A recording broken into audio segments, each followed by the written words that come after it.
Saya dikasih tema sama Mbak Roro, kasih tema sama saya, temanya totally komit.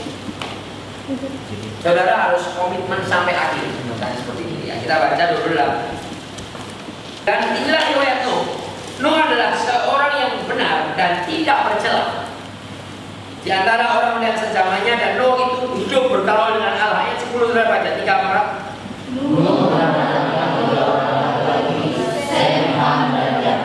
Adapun bumi itu telah rusak di hadapan Allah dan penuh dengan kekerasan. Allah akan mengirim bumi itu dan sesuatu sebab semua manusia yang dalam hidup dengan usaha bumi. Berfirmanlah kepada Nuh, aku telah memutuskan untuk mengakhiri hidup segala oleh mereka.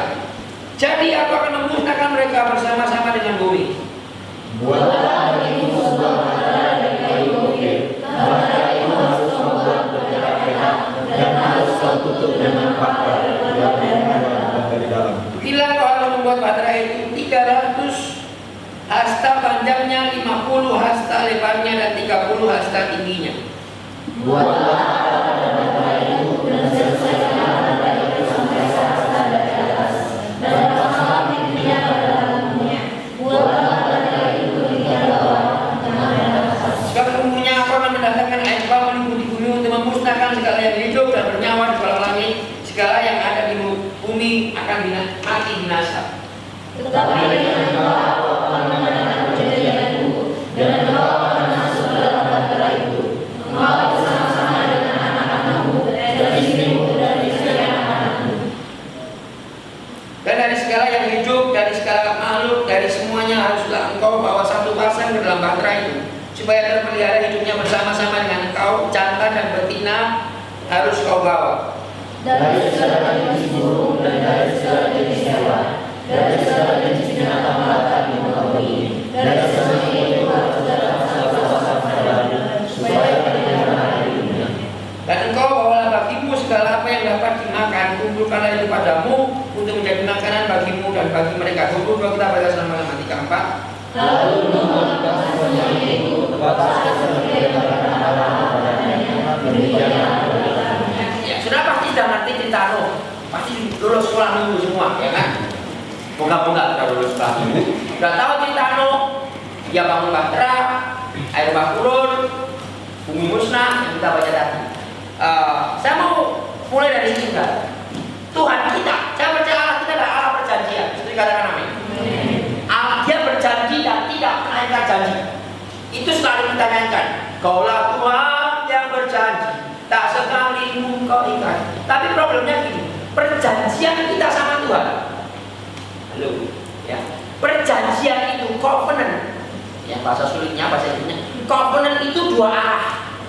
Perjanjian itu dua arah. Antara kita dan Tuhan. Juga katakan amin. Saya janji sama Tio. Kamu Tio kan?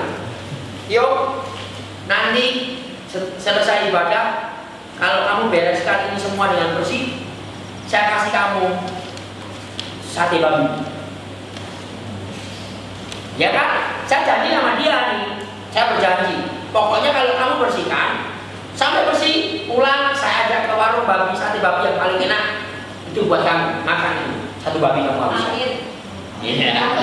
Ya, misalnya gitu. Tapi kalau saya pulang dari tempat ini, tiba-tiba dia ketiduran di kursi itu dan dia tidak bereskan tempat ini. Apakah sate babinya menjadi miliknya dia? Tidak. Demikian juga dengan Tuhan. Seringkali kita nyalahin Tuhan. Tuhan, janjimu mana? Dengan baik-baik. Tuhan tidak pernah salah. Kalau Tuhan salah, dia berhenti jadi Tuhan. Percaya? Ya, Tuhan tidak pernah salah dalam hidup kita. Kita yang selalu harus koreksi. Apa yang salah dalam hidup saya? Kenapa kok saya nggak bisa jalan? No, dikasih janji sama Tuhan. Pokoknya kamu akan, seluruh keluargamu akan kuselamatkan semuanya. Semuanya. Ya. Dan dia harus bikin sebuah bahtera. Dia harus ngerti. Saya mulai dari sini saja. Bahtera no. Dia melewati banyak hal rintangan untuk sampai bahtera itu jadi. Sampai garis akhir, sampai jadi itu tantangannya berat. Salah satu yang saya tangkap secara pewahyuan seperti ini. Dari perintah Tuhan datang kepada Nuh sampai bahtera itu jadi. Jangka waktunya berapa lama? Ada yang tahu? Ada yang tahu? Hah? Sudah pernah dibahas nih? Berapa tahun? Mas? 120, bener banget kamu.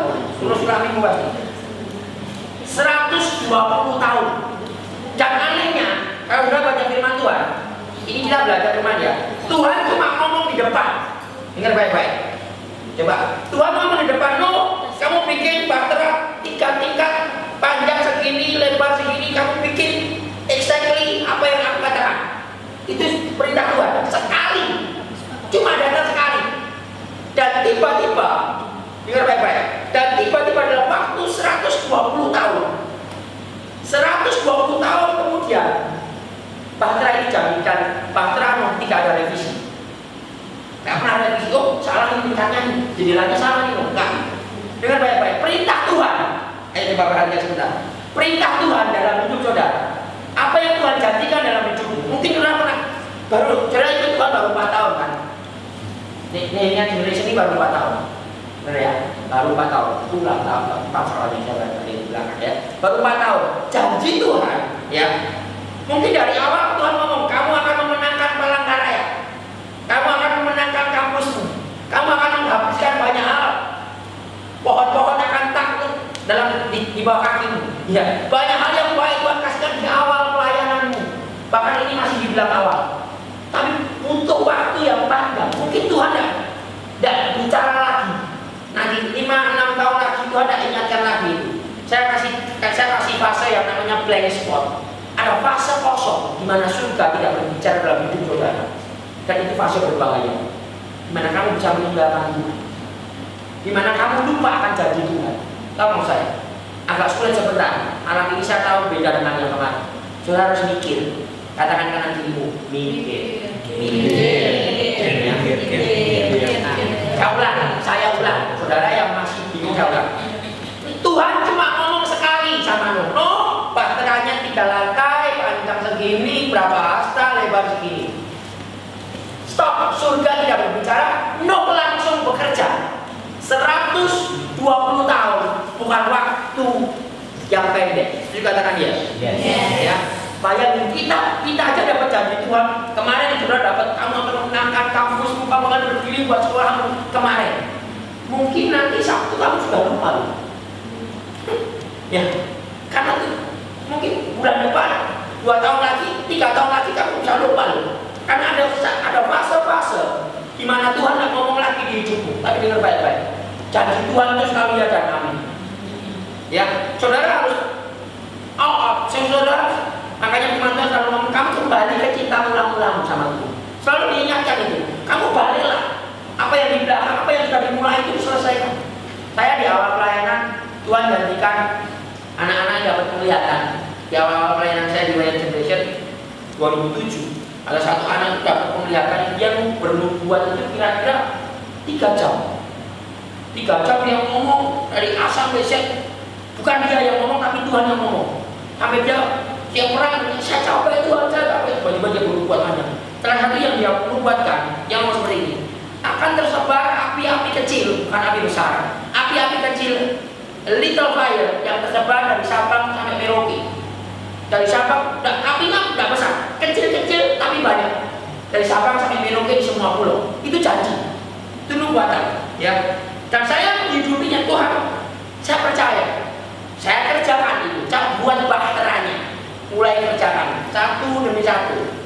Ketika capek, saya lihat, oh, dia Tuhan tidak pernah berjanji. Dia Tuhan selalu berjanji. Dia berjanji yang tidak pernah ingkar janji. Saya harus mengerjakannya. Saya mulai kerjakan itu lagi, sampai hari ini, saudara. Kalau kau tidak pernah kerjakan itu, kau tidak janji Tuhan juga harus dikerjakan. Ya nggak bisa cuma saudara. Oke, Palangkaraya kita menangkan. Dan kau cuma diam-diam aja di rumah. Ya, kau cuma enak-enakan aja, nggak bisa. Kau harus kerjakan dan mulai bangun bahteranya, mulai jalan. Dan ingat baik-baik. Saya mau pesan sama saudara. Saya pelayanan sudah cukup lama. Pelayanan ini sudah 12 tahun, ya, sudah tahun 2004. Dan saya lihat orang yang lompatnya lebih dari sekarang sudah banyak. Orang yang khotbahnya lebih pintar dan saya lebih banyak. Dan mereka sudah berhenti sekarang tidak melayani itu. Ya, mereka sudah berhenti. Kenapa? Ada blank spot, tempat kosong, di mana engkau sendiri harus ngerti panggilan. Engkau harus ngerti, oh itu Tuhan yang suruh, bukan aku, itu Tuhan yang suruh. saudara, sampai selesai, saudara harus mulai ngomong sama Tuhan. Tuhan, malam ini nanti saudara pulang dari tempat ini, kita akan berpisah. Minggu saya akan pulang, ya. Minggu saya akan pulang ke Solo. Ya, lo pulang ke Solo ya, pulang ke Solo. Saya berharap nanti kalau tahun depan kita ketemu lagi, tidak ada yang gugur di tempat ini. Kamu bangun bahteranya masing-masing. Kamu bangun bahtera di kampusmu, ada yang bangun bahtera di tempat kerja, ada yang bangun bahtera di tempat masing-masing. Tapi itu butuh komitmen dan hati-hati banget. Percayalah, iblis itu umurnya lebih tua dari saudara. Umurmu baru 19 tahun, dia beribu-ribu tahun, dia lebih licik dari saudara. Dia pintar untuk, bahkan mau dia seperti malaikat terang. Bagus, seperti singa. Dia malaikat terang, seperti singa. Jadi licik sekali. Jangan pernah bermain-main dengan dia. Kerjanya dia jelas mencuri, membunuh dan membinasakan. Pertama dicuri dulu, dibunuh, terus dibinasakan. Kejem banget sih. Mainannya dia kejem, makanya jangan mainan sama dia, ya kan? Jangan mainan sama dia. Jangan pernah. Saudara yang masih muda-muda ini, ya saya tahu pasti keras di tempat ini. Masalah pacar memacari itu pasti keras di tempat ini. Saya tahu lah, ya. Pacar memacari itu pasti sudah pedang ada di depan. Lu mau ngapain lu? Yang masih kecil, ya. Saya bisa merasakan itu lah, spirit itu aja. Sama, di tempat saya juga gitu lah. Anak-anak yang belum mau saatnya ya hati-hati. Jangan pernah bermain-main dengan apa yang belum waktu. Banyak orang gini, no mengerjakan itu. Banyak cacian, banyak makian. Ketika janji Tuhan itu datang, mungkin sesuatu yang tidak masuk akal, bener ya? Tidak masuk. Dure ya. Cuma 1,2, 1,3 itu IP-nya gitu. Parah bener ya. Bagaimana saya bisa memenangkan ini? Tapi Tuhan katakan, dengar baik-baik. Kamu orangnya, you are the man. Tuhan sudah pilih saudara. Banyak orang itu give up to easy, menyerah terlalu mudah gitu. Daya juangmu itu kurang. Saudara harus berjuang sampai habis-habis saja. Paling nggak suka lihat orang yang gampang menyerah. Baru ada tantangan sedikit, aduh, saudara nggak usah doa-doakan dulu ya Pak. Perut saya sakit. Saya punya kriteria sakit ketika di pelayanan saya dibayar juga. Kriteria sakit kalau di tempat saya itu kalau baru keluar satu ingus, apa bahasa Indonesia apa ya? Ingus ya, ingusnya baru keluar satu dan kalau Kak Sinta saya nggak bisa doang kenapa bilang itu belum sakit. Sakit kriteria sakit kalau di tempat saya ya itu di rumah sakit pakai oksigen besar nggak bisa jalan itu baru sakit. Tapi kalau cuma batuk sedikit sudah ngomong sakit itu udah menyerah terlalu mudah. Ya, kita punya mentalitasmu harus kuat. 37. Mesti semua suka ayat ini. Kamu lebih dari pemenang. Suka ayatnya. Tapi tak kasih tahu dulu nanti latar belakangnya saudara pasti diem. Roma 8 ayat 37. Ya, ayatnya seperti ini. Tetapi dalam semuanya itu kita lebih dari orang yang menang oleh Dia yang telah mengasihi kita. Kata menang di sini bahasa aslinya hupernaku. Belajar sedikit ya. Katakan hupernaku. Menang di sini bukan kayak orang tinju terus tiba-tiba satu kalah satu menang, bukan itu. Menang di sini berbeda tentang mentalitas kerajaan. Kemenangan di sini bukan kemenangan yang jasmani tapi mentalmu. Kamu bukan tipe orang yang mudah menyerah gitu loh maksudnya. Ngerti ya? Paulus ngomong di sini konteksnya kalau kita baca di atas ayat di atasnya, mari saudara-saudara yang dikasih Tuhan, saya tuntun saudara sama-sama supaya saudara mengerti. Ayatnya ngomong seperti ini. Ayat 35. Siapa yang akan memisahkan kita dari kasih Kristus? Ini Paulus yang ngomong. Penindasan atau kesengsaraan atau penganiayaan atau kelaparan atau ketelanjangan atau bahaya atau pedang. Maksudnya gini loh. Paulus ngomong seperti ini. Aku tuh sudah melewati banyak. Gitu loh. Nah, kesengsaraan aku sudah, ketelanjangan aku sudah, terapung-apung di laut 3 hari 3 malam aku sudah.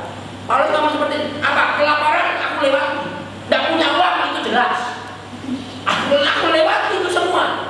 Tapi lebih dari semuanya itu, aku lebih dari pemenang. Oh itu Paulus saudara. Lebih dari semuanya itu, aku tidak peduli yang begitu. Maksudnya gitu loh. Mentalitasku itu yang berubah. Aku itu yang menang.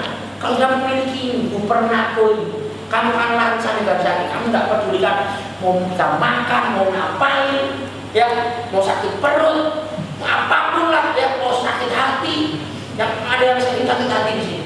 Kalau masih ada diganti hati sapi lah, ya. Yang suka sakit hati lah, ya. Sudah besar sakit hati dulu. Tempat saya adalah kalau orang sakit hati kita sakiti terus sampai kurang sakitnya putus.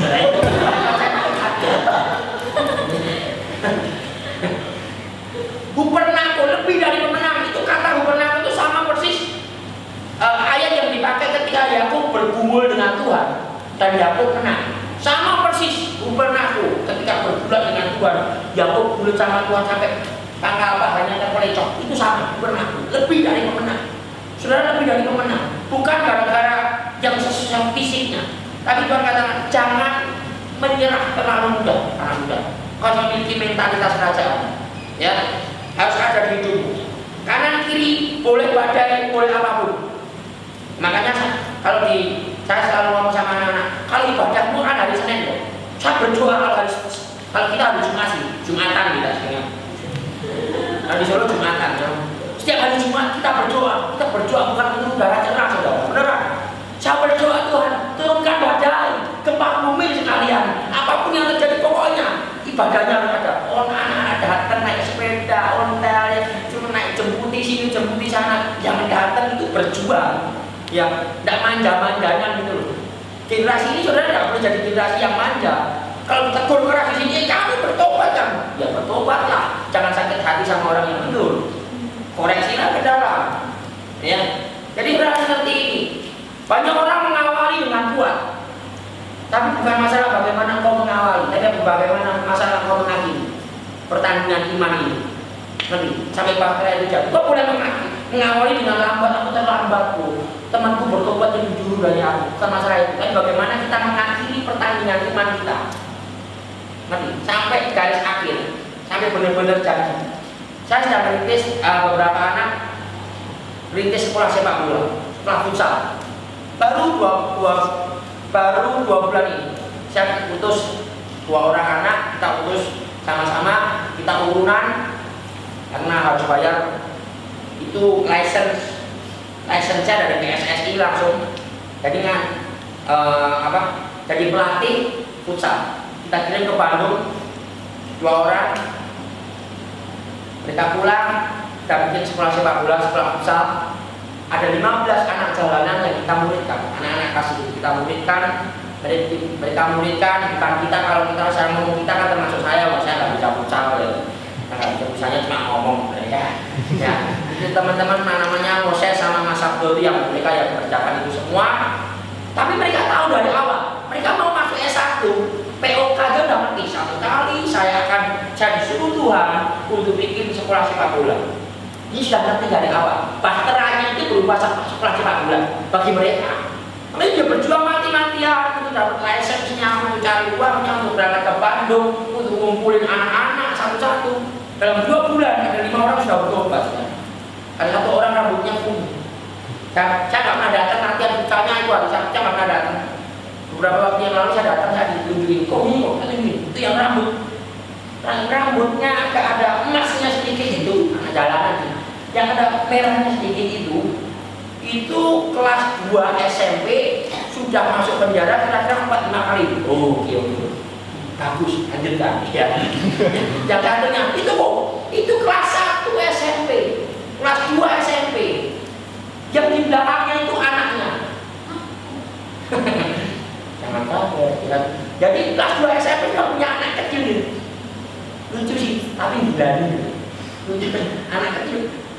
Hal seperti ini ada orang yang memikirkan itu dan hidupnya memang untuk itu. Dia mati untuk itu. Dia mikirkan ada satu tempat di Bandung itu habis 6 miliar khusus untuk pelatihan sepak bola dan ada training dari Papua, orang-orang Papua datang untuk mengerjakan bahteranya. Tapi butuh orang-orang yang tidak gampang untuk mewujudkan itu. Saya yakin tekanannya berat. Keuangan lah, orang tua lah, menjadi hamba Tuhan orang tua nggak boleh lah. Ya, mau kerja ini tuh orang tua nggak boleh, mau salah jurusan, mau apapun banyak hal. Tapi ini dengar baik-baik. Ketika tekanan itu datang, tekanan itu kenapa dibiarkan datang sih? Itu membuktikan siapa saudara di agama Tuhan. Kalau odol, ngerti odol? Please. Saya berkhotbah lebih baik dari respon saudara, ya. Pasta gigi itu kalau dipelonot, kalau pasta giginya namanya Pepsodent, dipelonot keluarnya apa? Pepsodent. Ngerti ya? Gak mungkin keluarnya close up, gak mungkin. Coca-Cola kalau dipencet keluarnya Coca-Cola, nggak bisa keluar air putih. Kalau dijumus dan dipencet jalan, walaupun pelan-pelan, kadang-kadang kamu harus pelan-pelan dulu, tapi kamu jalan sampai sekolahmu dimenangkan. Oh, kalau kamu berdoa di sekolah itu tantangannya lebih berat. Ya, tiba-tiba kepala sekolahmu nggak boleh doa di sini. Kalau teman-teman di Solo nggak boleh di sini, cari tempat kamar mandi. Mereka berdoa di kamar mandi loh. Mereka berdoa di kamar mandi. Satu kali ada pelayanan kami di Pulau Leti. Anak-anak sekolah minta evaluasi tentang doa sekolah, bagaimana kamu berdiri buat sekolah. Ya, ada 6 orang cewek, betina cewek.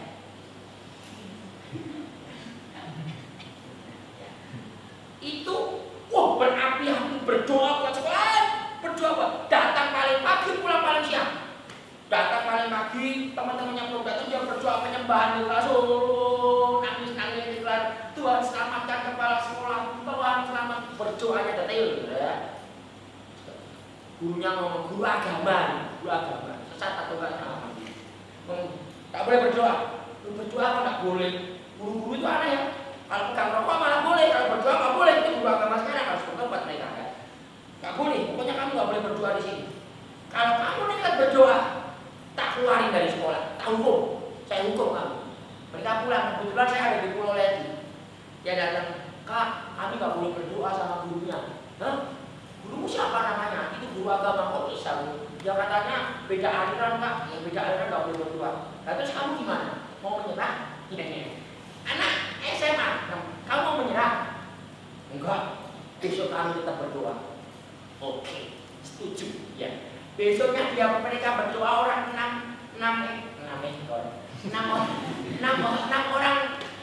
orang cewek ini berdoa. Mereka berdoa, ketahuan sama guru agamanya. Tiba-tiba sepanjang hari dari jam pagi sampai siang, mereka harus di bawah tiang bendera, harus hormat tiang bendera, gara-gara berdoa. Lebih gilanya kalau saya ketemu gurunya saya hormat. Gurunya apa gini? Kamu 6 orang ya? Kalau Tuhanmu hidup, kamu berdoa biar tiang bendera ini jatuh. Kalau Tuhanmu ada, gua agama ngomong gitu. Saya ngomong, setelah dihukum anak-anaknya ngomong sama saya, tadi dihukum Kak suruh. Terus doamu gimana? Ya, saya berdoa biasa mengasihi ibu. Salah doamu. Doamu harus Tuhan, biarlah tiangnya jatuh, kena kepala ibu guru sekalian. Biar sandra. Kamu guru aneh, guru agama, anak murid berdoa nggak boleh. Ya, nakal malah dibiarin. Ada kadang-kadang dunia ini kebalik-balik. Tapi anak-anak itu mulai, pokoknya selesai, pokoknya mau. Sampai satu kelas mengalami Tuhan, sampai satu sekolah mengalami Tuhan, komik saudara. Ya, sampai keluargamu benar-benar dipulihkan. Saya lihat satu keluarga, ada satu anak, itu keluarganya dimenangkan dalam waktu 2 hari. 2 days, ada yang cepat sekali Tuhan jawab doanya, cepat banget. Opanya muslim, bapaknya muslim, semua muslim, dia sendiri ya Kristen. Dia pergi satu tempat di daerah Sragen, dia berdoa buat mbahnya. Dalam waktu singkat mbahnya, omanya dimenangkan Tuhan. Jadi omanya dimenangkan, keluarga besarnya dimenangkan. Tiba-tiba dalam waktu 2 hari, seluruh keluarga besarnya dimenangkan dalam waktu 2 hari. Kok bisa? Ada yang seperti itu. Tapi ada perjalanan yang blind spotnya panjang. Tuhan cuma melihat kamu menyerah atau enggak. Di sini nggak kelihatan, itu percayalah. Kalau saya bisa ngajak dalam hutan sekarang saya ajak pasti, ya. Di sini nggak kelihatan, di sini kelihatan manis-manis, bajumu bagus-bagus semuanya, ya. Tapi nanti ketika api itu datang, makanya kalau doa hati-hati. Banyak orang ngomong Tuhan kirimkan api, send your fire Lord, bahasa Inggris. Send your, itu kalau api Tuhan datang benar, kosong kita. Api Tuhan itu memisahkan loh. Jangan cuma minta-minta loh. Tiba-tiba api Tuhan datang, memang senang kamu bertobat. Tapi masalah tiba-tiba tambah berat. Kayak Nuh, tiba-tiba orang-orang pencati, kamu gila, bikin bahtera di atas gunung, kamu gila. Nuh ngalamin itu, saudara ya. Nuh ngalamin itu semua, tapi dia selesaikan sampai akhir. Saya berdoa buat saudara hari ini, tidak menyerah terlalu mudah. Melewati blind spot, melewati titik-titik berbahaya di hidup saudara. Sampai kau benar-benar ngomong, Tuhan, I'm done. Sampai pada akhirnya ada ayat yang ngomong, aku telah mengakhiri garis akhir. Saya paling geli kalau melihat orang Kristen nggak pernah melayani, nggak pernah apapun, terus meninggal, besok akhirnya meninggal, terus di peti matinya ditulis, aku telah mengakhiri pertandingan yang baik. Saya cuma ngomong pertandingan yang mana? Pertandingan yang mana? Ke gereja yang nggak pernah. You mau pertandingan yang mana? Itu cuma biar keluarganya tenang gitu aja lah ya, biar keluarganya nggak histeris. Tapi saya bisa ngerti lah orang-orang seperti itu. Dengar baik-baik. Ini waktunya buat saudara.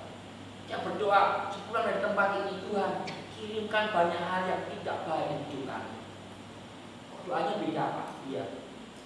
Kirimkan sesuatu yang menguji hati kami. Zaman dulu ada lagu, ujilah aku Tuhan, cobalah aku. Kalau dunia sekarang kan enak-enak. Lagu dulu zaman itu ngomong itu kan Dewi lagunya. Ujilah aku, uji hidupku, uji aku. Api yang paling panas Tuhan 7 kali ini lebih panas ya. Cobalah aku, tiba-tiba banyak hal datang di hidup saudara. Saya lahir dari keluarga kaya dulu kaya. Tapi saya buat batik punya toko 30 di Indonesia. Mau kemana-mana pun bisa gampang. Keluar negeri gampang, semua bagus. Dulu waktu sebelum saya bertobat saya buka tali sepatu aja, pembantu saya di rumah 12 orang. Di rumah yang ngurusin anjing sendiri, yang cuci baju sendiri, yang ini nyapu lantai sendiri, masak sendiri, saking banyaknya. Nakalnya bukan main. Tapi ketika saya bertobat, secara ekonomi habis, mau makan aja nggak bisa. Uang 20.000 aja buat 4 orang. Gimana Tuhan? Kok seperti ini? Tapi di situ terletak kamu mau menyerah. Api-api kecil masih menunggumu loh. Ya, Indonesia masih menunggumu loh. Seperti ini beratnya dia. Tapi nanti ketika kau di bawah, makanya Tuhan selalu ngomong gini, yang terdepan akan menjadi yang terbelakang. Ya. Ayatnya di mana? Saya mau kasih ilustrasi. Matius berapa saya lupa. Sebentar. Sorry sudah. Saya hari ini cukup loncat-loncat. Roma, Matius. Ya ini. Ayatnya Matius 20 ayat 26 27. Saya minta 3 orang maju ke depan. Setelah ini. Yang cepat-cepat aja. Yang jelas kamu pasti maju. Ya. Nah, saya. Ya. Ayatnya ini. Tidaklah demikian di antara kamu, barang siapa ingin menjadi besar, hendaklah yang menjadi kecil. Matius 20 ayat 26 27 kita baca sama-sama 34. Ini adalah kamu, barang siapa ingin menjadi besar di antara kamu, hendaklah ia menjadi pelayanmu. Dan barang siapa ingin menjadi terkemuka di antara kamu, hendaklah ia menjadi hamba. Cuma di depan 3 orang. Kamu jelas besar, kamu nggak apa-apa Roro, dan kamu ada ya lebih cepat ya, supaya nggak buang-buang. Aneh ya, ada syarat. Balik, ada syaratnya. Kali besar. Ya. Ini baca Tuhan ngomong, kalau kamu pengen menjadi yang terdepan, Tuhan ngomong apa? Jadilah yang paling akhir. Aneh ya. Tuhan itu aneh loh, ya oke, kita tuh jadi yang terdepan, kamu harus jadi yang terdepan. Tapi kamu harus memiliki hati, kamu harus diproses dulu lewat kamu harus di belakang.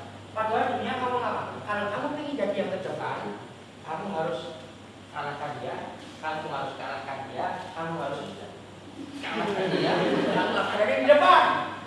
Ya, itu dunia. Tapi Tuhan ngomong seperti kalau kamu ingin jadi yang paling depan, kamu harus jadi yang paling akhir dulu. Jadi paling akhir itu gak enak loh. Lihatnya apa? Gak tenang. Belum nanti orangnya tentu. Kan gak enak. Yang paling dapat itu gak enak. Tapi Tuhan ngomong kalau kamu kesini ke depan, kamu harus jadi yang paling akhir. Kenapa sih? Ini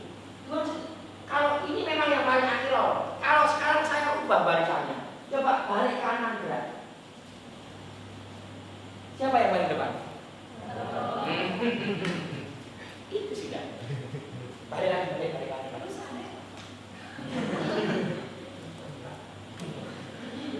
Dia paling di sini dulu, ya. Tuhan pengen latih hati, makanya masalah itu datang, semuanya diberikan sama saudara.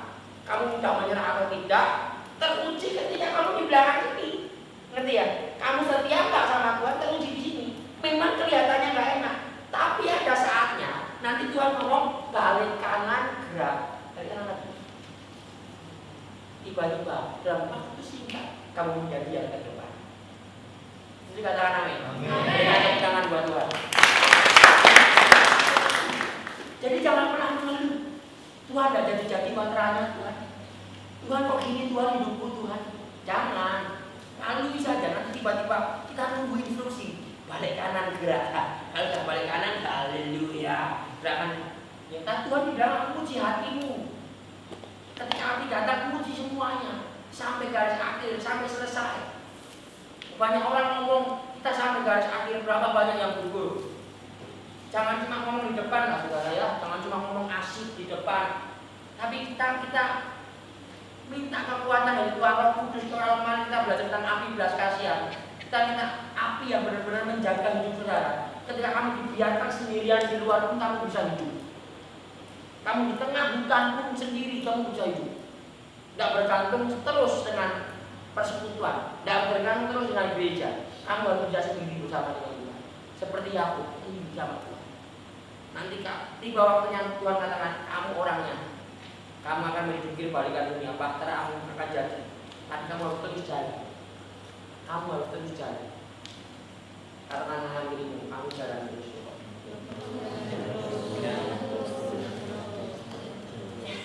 Orang, oke, kita ngomong lagi.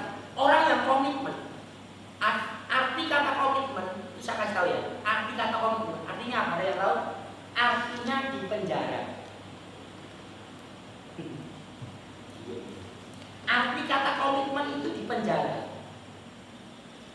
Ada orang ngomong seperti, kok saya nggak mau ikut pelayanan, hidup saya terikat dengan gereja, hidup saya terikat dengan persekutuan, saya nggak mau. Yang ngomong sama dia, kalau kamu nggak mau diikat dengan persekutuan, kamu nggak mau diikat dengan gereja, ya Tuhan nggak pernah ikat hidupmu. Tuhan nggak pernah ikat hidupmu, terserah mau jadi apa. Ya. Tapi arti kata komitmen itu penjara, nggak enak. Dan orang yang bisa komitmen hanya orang-orang yang dewasa, benar nggak? Kalau kamu masih anak-anak, kamu sulit. Makanya orang pernikahan pakai cincin, komitmen, nggak dewasa. Anak-anak pakai cincin itu cincin plastik sebenarnya, nggak ada meaningnya. Nanti hanya orang dewasa yang bisa komitmen sama Tuhan sampai garis akhir, yang ngerti banget tujuan. Oh di sana. Saya pribadi, saya tahu saya nggak akan mati, saya nggak akan pernah meninggal. Kalau boleh ya, nggak akan meninggal. Kalau training center yang Tuhan suruh buat saya bikin belum jadi. Jadi saya disuruh bikin training center sama Tuhan. Harganya mungkin bisa miliaran. Saya nggak punya uang. Tapi training center itu berfungsi untuk melatih semua anak negeri untuk dilatih di tempat itu dalam waktu 4 tahun dikembalikan ke pulaunya. Itu yang saya bukan kemana-mana. Saya ketemu pembisnis, saya ketemu pendeta, saya ketemu hamba Tuhan, tokoh revival muda, siapapun saya selalu cerita masalah ini. Jadi saya mau ngomong pokoknya saya disuruh Tuhan untuk bikin bahtera yang ini. Enak nanti sudah disuruh apa? Sekolah mungkin bagi saudara yang masih SMP, SMA, kuliah, gak usah bikin bahtera yang besar-besar dulu. Ya, mikir kamu dulu kakak kecil ya. Di sekolahmu masing-masing, di keluarga sendiri. Tapi kau harus mulai katakan sama Tuhan, arti kata komitmen itu di penjara dan hanya orang dewasa yang bisa. Kalau kau masih kekanak-kanakan rohani, anak-anak rohani, makanya kamu naik up and down. Pelayanan generasi itu selalu naik turun, naik turun, naik turun, naik turun. Kayak roller coaster, tau nggak? Kadang-kadang di atas, pulang retet nih, cus, hilang. Gimana anaknya nggak tahu kan? Udah dapat pacar baru hilang. Oh putus, anak lagi lah. Anak kita berdoanya selalu putus ya. Kita tahu kan? Makanya kita berdoanya Tuhan putuskan segera. Putus naik, tahun depan, tahun di atas. Biasanya kan gitu kan. Orang gampang sekali meninggalkan Tuhan. Tuhan diganti dengan game. Tuhan kalau yang SMA diganti dengan game. Kalau yang sudah mulai kuliah, Tuhan diganti dengan cewek, Tuhan diganti dengan cowok, Tuhan diganti untuk komitmen itu sulit sekali. Untuk komitmen hanya Tuhan. Ngomong gampang sih. Jesus be the center of my life. Saya tak tahu ya. Yang nulis lagu Jesus be the center, Israel itu cerai, tahu tak? Lagunya Jesus be the center of my life. Sampingnya ada wanita lain. Jesus be the center. Bayangin, itu hamba Tuhan besar, lagunya berdampak buat seluruh dunia. Itu aja ngalamin seperti itu. Apalagi kita ada yang baru bertobat kemarin, baru bertobat 2 hari yang lalu, 1 bulan yang lalu, 3 minggu yang lalu, yang ngomong aku sampai garis akhir, jangan buru-buru ngomong. Kalau saya selalu ngomong, jangan buru-buru ngomong, kita koleksi dulu, ya, kita koleksi dulu sampai garis akhir nggak kita, sudah dewasa belum kita, cek, kalau kau sudah semakin dewasa, orang dewasa itu ditentukan Tuhan ngomong ditentukan dari makanannya, ngerti ya? Ditentukan dari apa yang kamu makan. Jadi kalau saudara belajar firman Tuhan, kamu belajar firman Tuhan, dan kamu gak mudeng-mudeng, kamu belum makan. Kalau kamu belajar, kalau seperti khotbah gini ya, saya dapat pewahyuan, saya bagi buat saudara. Itu seperti gini, saya makan ayam, saya punya firman, saya bagikan buat saudara, saya bagi. Enak ya, enak. Sudah ngomong enak. Saudara harus cari sendiri makanan. Kamu harus punya sendiri, kamu harus telan sendiri. Itu saat teduh yang benar tuh kayak gitu. Saat teduh itu bukan cuma baca renungan harian, 5 menit tidur. Itu bukan, kan? Sampai kamu benar-benar, oh hari ini Tuhan ngomong apa sama saya. Itu makan, supaya kamu dewasa. Ngerti? Daya tahan tubuhmu kuat, kamu kuat jalan sampai garis akhir. Kalau enggak, kamu mau jalan pakai kekuatan apa? Kalau cuma ngandalin persekutuan seminggu sekali, bisa? Kamu makan seminggu sekali bisa? Bisa nggak? Nggak bisa toh. Kamu harus makan setiap hari, minum. Apalagi minum. Saya kalau minum, gendulnya besar. Botolnya besar. Harus minum, kuat. Tapi seringkali kita cuma menang di sini. Kamu nggak pernah cari sendiri sama Tuhan. Makanya pewahyuan itu setiap hari. Saya paling khawatir dan takut ketika Tuhan yang ngomong sama saya. Belajar firman Tuhan, jangan mudah-mudah Tuhan. Tak mudah-mudah itu ya Tuhan. Bahasa ahlinya apa Tuhan? Belajar terus pokoknya sampai kamu jadi orang yang dewasa. Roh. Bisa menentukan oh ini seperti ini, oh ini seperti ini. Kamu bisa kuat jalan sampai garis akhir. Kalau kamu anak-anak kamu baru dikit aja bosan. Anak-anak itu bosanan nggak sih? Hah? Bosan. Nyembah Tuhan 2 jam bosan. Padahal di surga nanti penyembahan doang. Makanya saya ngomong kalau di sini di dunia aja kamu nggak suka praise and worship, jangan-jangan nggak betah di surga nanti. Baru 1 kali di surga ngomong Tuhan saya bosan di sini. Nah neraka boleh silahkan. Ya kan? Kadang-kadang kita aneh orang-orang ini. Ya, di sini nggak mau nyembah Tuhan, nggak mau free. Padahal di sana nanti kerjaannya kita menyembah dan memerintah. Wahyu ngomong kita memerintah bersama dengan Tuhan. Tapi dimulai dari saudara dulu dewasa lah. Tentukan Anda teruslah jalan. Gandeng tangan. Kadang-kadang kau harus jadi seperti Raja Wali yang terbang sendiri. Raja Wali terbang sendiri. Harus kuat sendirian. Ya, saya ditinggal orang di atas saya itu puluhan saudara. Seharusnya saya tidak berdiri di sini. Kenapa? Karena yang lain pada berhenti, Tuhan yang pakai saya. Itu aja. Bukan saya lebih pintar, bukan. Karena yang lain nggak mau, saya yang mau. Nanti maksudnya, Tuhan nggak cari orang yang pandai, Tuhan cari orang yang mau terus jalan sampai garis akhir. Walaupun tertati-tati kayak itu terpelecok, namanya aja penipu, sama Tuhan sampai diganti. Namamu sekarang Israel, kau melahirkan sebuah bangsa. Tapi dimulai dari itu dewasa. Katakan anak itu dewasa. Kamu harus dewasa. Dipuji, saya berdoa Tuhan. Tidak apa ya, ini doanya gak berat, tidak apa yang malam ini ya. Saya berdoa Tuhan, tolong lemparkan api dari surga supaya aku teruji biar emas itu jadi emas. Yang kotor dia terpisah. Tidak apa-apa. Kabar buruknya, mungkin beberapa dari saudara akan dengan kuat. Itu kabar buruknya. Ya. Kabar buruknya beberapa akan terpelanti. Kakak saya selalu ngomong, orang yang gak kuat itu Tuhan generasi akhir itu, engkau akan terpelanti. Kau tidak mengikuti Roh Kudus turun, Roh Kudus jalan api, yang awan dan yang api jalan. Kau tidak mau mengikuti, kamu terpelanti jauh. Kau tidak mengikuti kegerakan Tuhan, kamu terpelanti jauh. Terus saya berdoa di tempat ini, ya, rumah ini, apa yang sudah kerjakan di sini, ini baru awal. Saya percaya Bahtera untuk Nehemia Generation adalah Palangkaraya, kan Kalimantan, dan Indonesia, dan yang besar-besar, dan bangsa-bangsa, ya. Tapi dimulai dari saudara yang harus komit sama yang Tuhan mau semua. Orang selalu tanya sama saya, kok gimana caranya pelayanan kebudayaan? Bagaimana caranya? Ketemu sama generasi seri, Bapak tadi saya ketemu sama generasi seri yang ada di global ini. Pak, bagaimana caranya mentoring, Pak? Bagaimana caranya mengerjakan pemuda, Pak? Caranya gimana caranya? Saya selalu ngomong, Pak, siapapun tanya sama saya selalu ngomong, jangan tanya caranya, tanyalah harganya.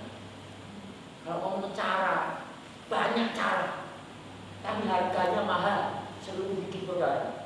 Mau nggak? Mau nggak kamu? Mau nggak seluruh hidupmu? Berani nggak? Tuhan, 12 menit Yesus, semua mati. Yang nggak mati cuma satu, Yohanes di Pulau Patmos.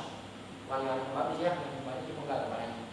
Ada yang Petrus disalib terbalik, ada yang digodok dengan minyak, ada yang diseret dengan kuda, ada yang disalib seperti Yesus. Mereka mengalami seperti itu dan mereka terus berjuang sampai garis akhir. Paulus jalan kaki pelayanan kalau 9.000 kilometer. Injil itu disebarkan Paulus, dia jalan kaki 9.000 kilometer. Saya nggak bisa bayangin itu berapa bolak balik Solo Papua ya, jalan kaki loh selama hidupnya. Dia ngomong Paulus itu ya di akhir dari pelayanan dia ngalami penjara, dia ngalami banyak penjara pada waktu itu. Di zaman Paulus, penjara itu ruang paling bawah, penuh dengan kotoran manusia, banyak tai TA1, ya, banyak TA1 di sana, berjejeran di sana. Tapi di sana dia masih bisa memuji, Kau Allah yang besar, ajaib dan mulia. Serem ya. Kalau saya di surga nanti, orang pertama yang saya akan bicara kami adalah Paulus. Orangnya botak gitu, kecil botak. Paulus, kamu hebat banget. Gimana caranya? Orang kedua adalah Daud. Gimana? Lu ketemu sama Bathsheba gimana ceritanya? Mana sih lu ya? Ketemu Daud, saya salami Daud. Orang hebat, salami tapi banyak orang Paulus mengalami sesuatu yang seperti itu. Petrus, semuanya, hampir semuanya. Jadi jangan jadi Kristen yang biasa-biasa, ya. Jalan terus sulit, tidak bisa makan apapun, komit jalan sama Tuhan sampai nanti sampai akhir. Tuhan ngomong sudah selesai. Kamu akan, makanya Mazmur 136 apa? Ketika Tuhan memulihkan keadaan Sion, dia akan seperti orang yang bermimpi, dia akan tertawa, dia akan suka-suka. Orang dunia itu ngajar, kita tidak bedanya sukacita dan bahagia. Kita itu orang yang harus joyful, bukan happiness. Ini, tapi ini lihat. Ini pastor saya, pendeta saya di Italia ngomong, sebelum saya pulang ke Indonesia dia ngomong, Henry, saya mau ngomong sama kamu. Saya ngomongnya bahasa Inggris sih. Ngomong sama kamu ya. Yang happiness dong, happiness is like a balloon. Bahagia itu seperti balon, but the joy is like a rock. Bahagia itu seperti balon. Ini balon. Dapat handphone baru, senang handphone baru. Handphonenya hilang, susah. Ya. Oh, dapat motor baru, besar balonnya. Motornya banyak bocor, sangat kecelakaan lagi. Tapi kalau joy, sukacita, itu like a rock seperti batu karang. Mau mau sendirian, mau punya apa, nggak punya apa, jalan. Sukacita itu dari dalam, ya, nggak bisa dicuri. Kalau happiness, orang banyak happiness tuh sukacita, nari-nari di sini, haleluya, haleluya, haleluya, haleluya. Pulang dor, susah lagi, dor, mengeluh lagi sama Tuhan. Ngerti mau saya? Joy, sukacita itu dari dalam. Coba dicek, kamu loncat-loncat tadi happiness atau sukacita atau joy? Nah, belum tentu. Jangan. Saudara yang paling ngerti ya, saya tidak mau mengamini saya bukan Tuhan, ya kan? Kalau joy, apapun yang kau alami, kau akan lari lempeng dengan sampai garis akhir sampai dalam angkat jalan. Aku lebih dari pemenang, ya kan? Aku lebih dari seorang pemenang. Saya berdoa buat saudara. Ada banyak hal. Ada seorang pelari tahun 1968, namanya John Stephen. Kalau saya nggak salah. Pokoknya dia pelari Olimpiade. Dia dari negara saya lupa. Negaranya lupa. Pokoknya dia pelari maraton, suruh lari 7.000 kilometer. Dia suruh lari. Dia lari. Di tengah perjalanan dia luka.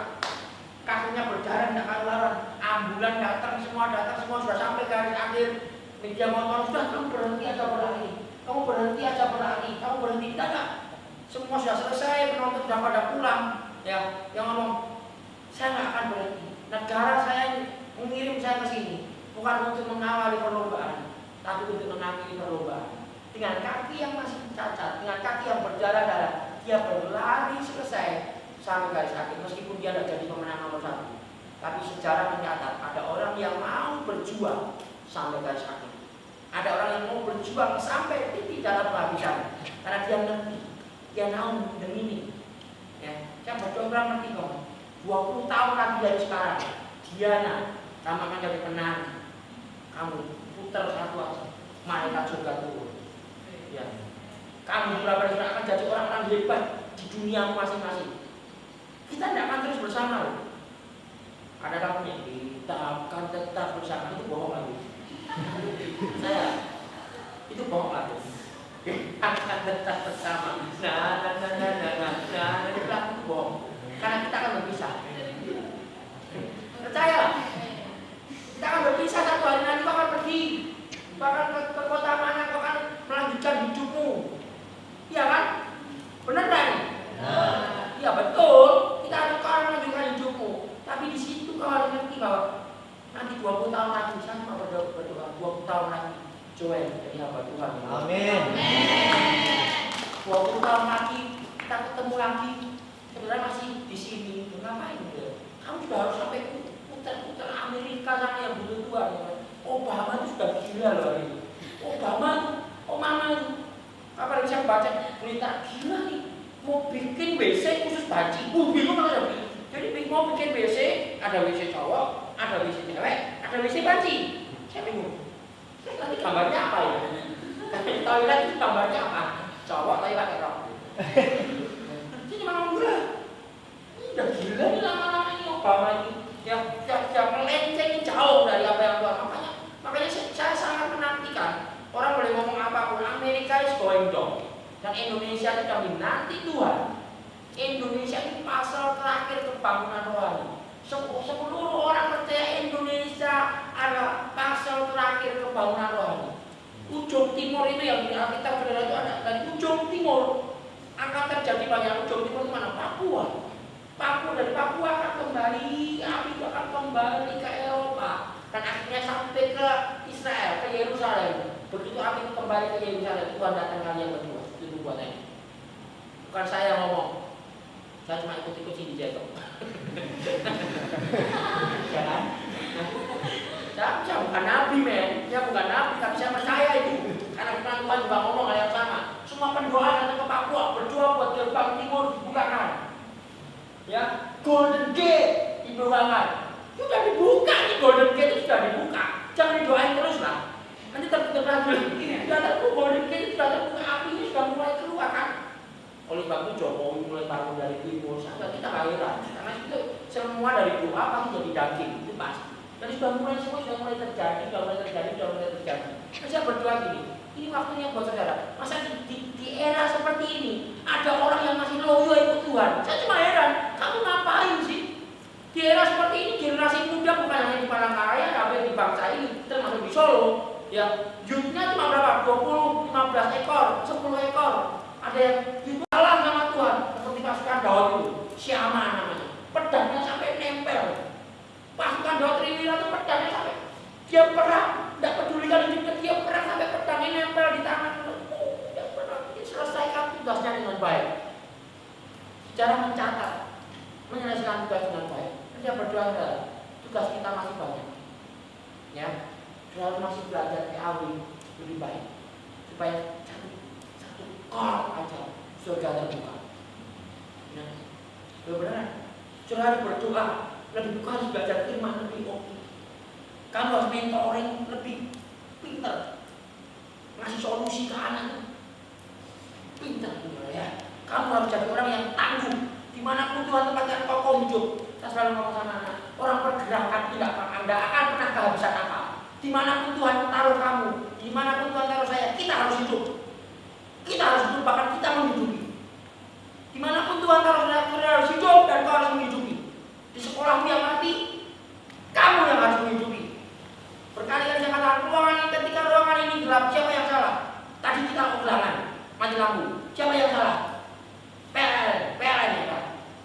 Bukan. Ketika ruangan ini gelap, lampunya yang salah. Benar nggak? Mulai panas, ya.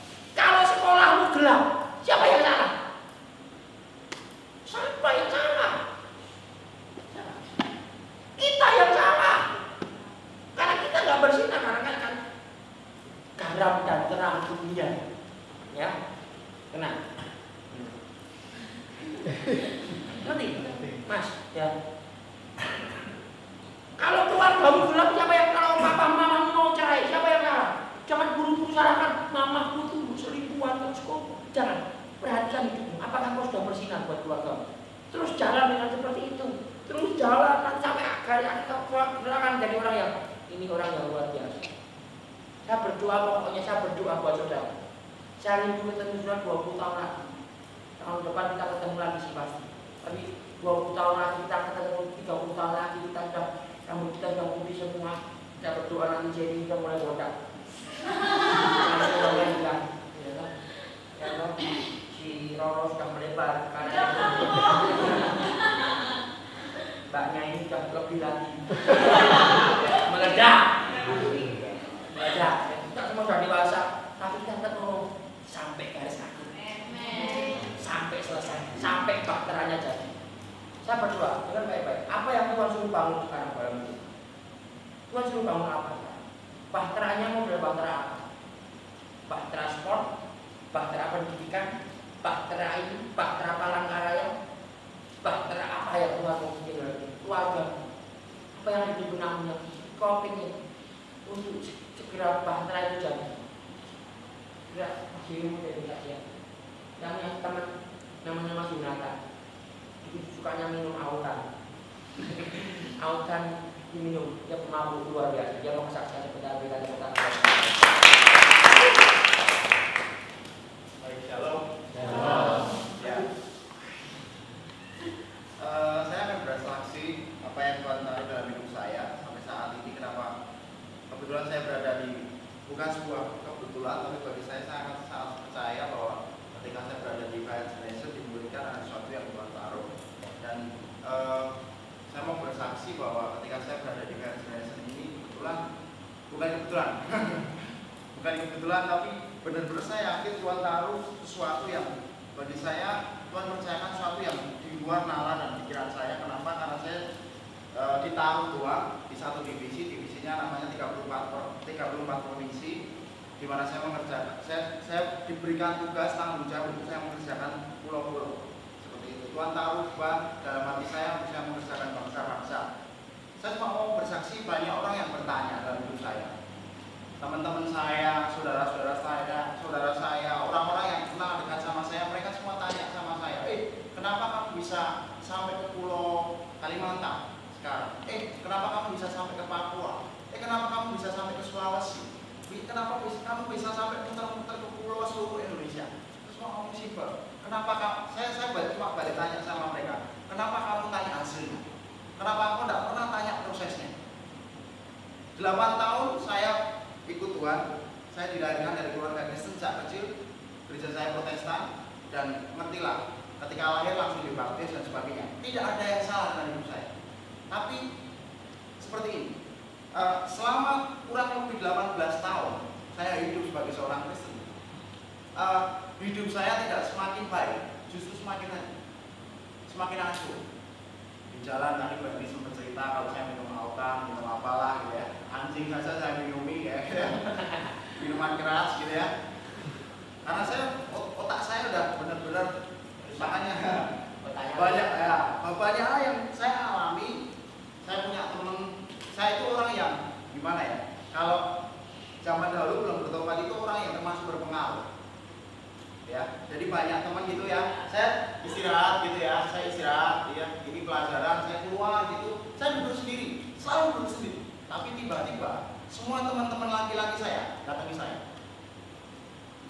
Saya termasuk orang yang berpengaruh pada waktu itu, dan saya masih ingat benar apa yang terjadi dalam kehidupan saya. Banyak ngomong masuk sel lah, ngomong apalah, saya pernah alami bersangkutan dengan pihak berwajib seperti itu. Saya pernah alami, dan saya ngomong kenakalan anak remaja, anak laki-laki dari A sampai Z, ngomong apa? Tapi sampai satu titik saya ngomong sama orang-orang yang tanya tentang hasilnya, kenapa kamu bisa seperti ini? Saya ngomong sama mereka tentang prosesnya. Saya masih ingat benar apa yang terjadi ketika apa yang selama 8 tahun ini ya. Kalau 8 tahun, kalau sekarang usia 8 tahun kelas berapa? Kelas 2 SD. Berarti kan saya masih kecil kan? Masih kelas 2 SD.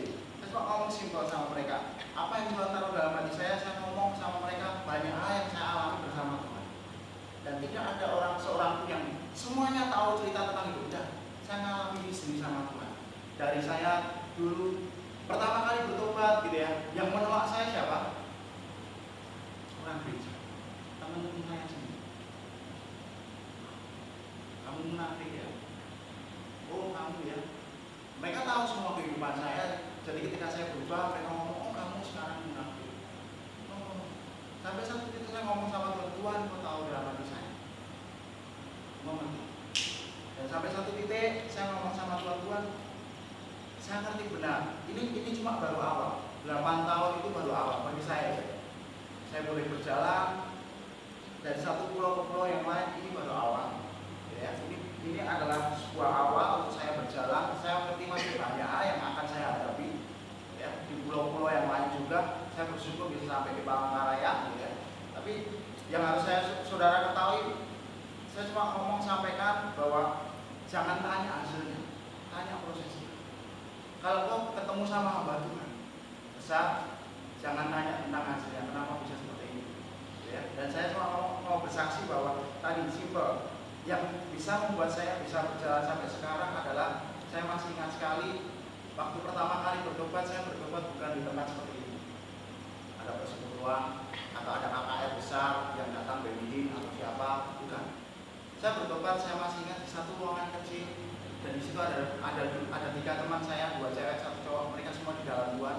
Dan waktu itu ada satu teman saya, satu teman gitu ya, dia bagi saya cukup ya dekat sekali sama dia. Dan teman saya itu biar dapat karunia, biasanya dia dapat penglihatan. Singkat cerita, dia berdoa dapat tentang saya, ngomong bahwa satu ketika dia berdoa, dia dapat tentang saya. Jadi waktu dia berdoa itu sebenarnya dapat 3 orang, 2 teman, ya, 1 teman main saya, 1 teman gereja saya, dan 1 yang terakhir itu saya. Dan waktu itu teman saya ini cuma ngomong, yuk kamu dapat pesan dari Tuhan. Simpel sekali, yuk kamu dapat pesan dari Tuhan. Pesannya apa? Ya, dia ngomong maksudnya apa? Gitu. Saya nggak ngerti waktu itu. Dia cuma ngomong seperti ini, kamu dapat pesan, nanti kapan akan dipakai Tuhan. Luar biasa. Saya nggak tahu, tapi waktu dia sampaikan pesan itu, saya cuma mulut ini kan terkunci. Saya nggak bisa ngomong apa-apa, saya nggak bisa melawan, karena saya orang yang termasuk memberontak keras, gitu ya. Saya nggak suka orang lihat orang nangis-nangis ketika berdoa. Itu beneran. Dulu saya nggak suka, gitu ya. Tapi ketika saya lihat itu, itu saya tidak bisa ngomong apa-apa.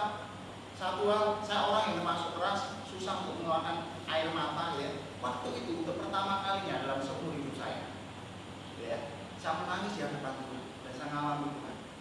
Hidup saya berubah. Dan sampai sekarang 8 tahun kalau saya boleh berjalan, ya itu semua karena kasih karunia Tuhan. Jatuh bangun, jatuh bangun, jatuh bangun. Pernah saya mengalami kesalahan, pernah sering ya. Tapi sampai satu titik saya ngomong Tuhan, saya mau berkomitmen. Walaupun terkadang saya harus break komitmen, tapi saya ngomong Tuhan, saya mau komitmen sama Engkau sampai nanti. Jadi ketika saya berjalan, saya berangkat ke Palangkaraya ini, tiba-tiba kemarin baru hari kedua kami ada di sini, saya dapat kabar mama saya jatuh. Terima kasih Tuhan. Tapi saya ngomong sama Tuhan, saya tetap jalan dengan apa yang Kau taruh dalam hati saya. Dan sampai satu titik saya ngomong Tuhan, ini hidup saya. Kalau tiba-tiba banyak teman-teman, oh kamu enak ya bisa keliling-keliling, bisa ngomong seperti ini sama teman-teman saya. Kamu bisa ngomong seperti itu, tidak apa-apa gitu ya. Tapi jangan kaget nanti kalau saya mati tiba-tiba kamu dengar kabar saya hilang entah karena mati atau di jalan atau karena mungkin waktu mission trip ya kena gitu ya. Kena panah beracun, saya tidak tahu ya. Tapi bagi saya Tuhan, saya percaya benar, saya mau jalan pekerjaan bangsa ini. Apa yang Tuhan taruh di pulau-pulau, 6.000 pulau lebih itu juga saya. 6.000 pulau lebih, 6.000 pulau yang berpenghuni ya, sekitar 60 lebih pulau yang dihuni. Kalau pulaunya totalnya 17.000. Dan bagi saya harus kerjakan ini semua. Saya tidak ngerti bagaimana caranya, tapi pokoknya saya Tuhan, saya mau melakukan. Jadi saudara, itu kesaksian saya. Apa yang Tuhan taruh juga mesti ada sesuatu yang berbeda juga yang saudara harus kerjakan. Di sini tinggal banyak orang di rumah. Tiap kali pergi Papua 1 bulan, tapi saya sakit. Terakhir kali hari Jumat ya diimunisasi. Anak-anak pada doa di bukit, ada 150 yang berdoa. Saya tidak bisa ikut karena kaki saya kaki keras, ginjalnya sakit, sudah tidak berfungsi.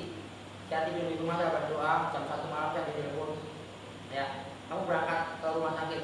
Kakak saya udah pukul semua, kenapa? Papamu itu nafasnya sudah sangat berat sekali. Nah, BBM anak-anak, tolong doakan kalian berdoa di atas bukit, tolong doakan bapak saya sekalian. Kita udah kumpul, saya pikir saya malam itu saya akan kehilangan orang tua saya. Anak saya udah meninggal kena sakit kanker tahun 2001, lama ya. Tinggal saya hidup dengan bapak saya. Saya pikir saya akan kehilangan dia. Saya lihat, saya tidak masuk rumah sakit. Saya mau masuk nggak tega, Kak Kohani yang masuk yang memeriksa di karena saya lihat namanya udah sangat berat sekali dan nggak mau dibawa ICU, nggak bisa. Obatnya cuma cuci darah. Itu jam 1 malam, cuci darahnya itu jam 9 pagi. Saya mau dok, cuci darahnya dicepetin bisa? Nggak bisa, harus tunggu sampai jam 9. Jadi jam 9, jam 1 malam sampai jam 9 itu peperangan udah bener-bener. Dan saya di situ saya belajar nafas kita ini miliknya Tuhan. Ini loh, kamu pernah malam itu bisa diambil? Bisa, saya tahu bisa diambil. Di sana saya belajar. Bisa saya di Papua teman-teman banyak tinggal orang tua. Mas Priang Bodo yang kapan dari sini tinggal orang mamanya juga sakit. Mas Yoyo juga tinggal, saya juga tinggal. Rasanya tuh mau berangkat naik pesawat itu bisa dikurangi waktunya. Bisa nggak dikurangi waktunya? Kalau saya di Papua, saya ada satu teman namanya Amin, anak mentor juga, dia mamanya sakit kanker. Jangan sampai hari ini nggak bisa apa-apa, dokter sudah angkat tangan.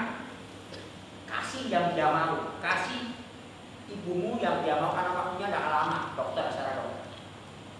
Kita buka pendaftaran di sini ke Papua. Siapa yang mau ikut? Si Ami ini daftar. Kamu mau berangkat Papua?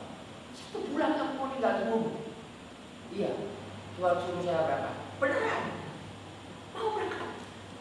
Kalau kita misalnya harus ada tanda tangan orang tua, harus ada izin yang jelas. Itu kalau kamu. Ya sudah, kalau kamu dapat izin dari papamu, kamu berangkat.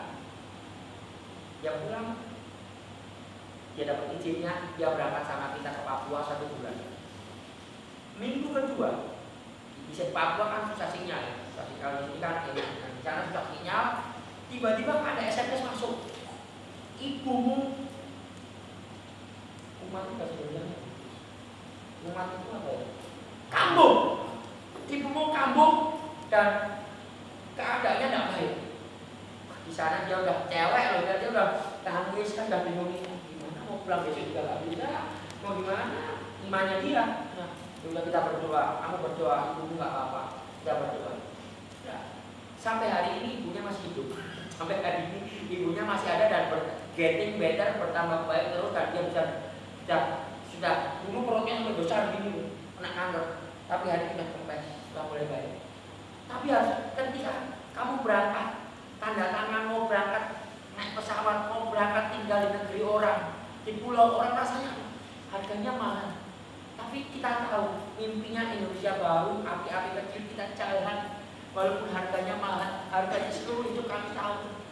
Dan itu saudara, saya berharap saudara juga mengalami hal yang sama. Selesaikan tugas saudara sampai akhir. It's not over, it's only the beginning.